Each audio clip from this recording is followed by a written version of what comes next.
Hello అండి. చెన్నైకెళ్ళామని చెప్పాను గదా! సో, ఎర్లీ మార్నింగ్ 5కి అయితే బయలుదేరిపోయామనమాట. అంటే మేము 4కే లేసి రెడీ అయిపోయి 5కంతా బయలుదేరేసాము. సో, నిద్రొస్తా ఉంది చూడండి. ఇంకా వచ్చే దారిలో అయితే ఇంకా కాఫీ, టీ తాగాలనిపించింది. వాష్‌రూమ్స్‌కెళ్ళేసి ఇలా నేనైతే టీ తీసుకున్నాను. మా హస్బెండ్, పిల్లలైతే కాఫీ తీసుకున్నారనమాట. సో, అక్కడైతే తాగేసి టిఫిన్ అయితే అక్కడ చేయలేదు. జస్ట్ అక్కడ 6:00కి నేనింకా కళ్ళు తుడుచుకుంటున్నాను.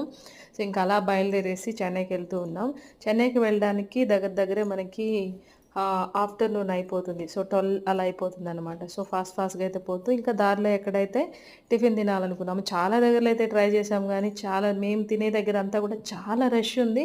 సో, ఇంకొంచెం ముందుకొస్తే ఇలా మాకు మన సైడ్ తాటి బెల్లం కాఫీ అంటారు గదా! సో, అక్కడ తమిళనాడులో అక్కడ గూడా టిఫిన్ సెక్షన్ ఉంది. ఎంత బావుందంటారు ఈ టిఫిన్ మొత్తం ₹30 అంటే నమ్ముతారా మీరు?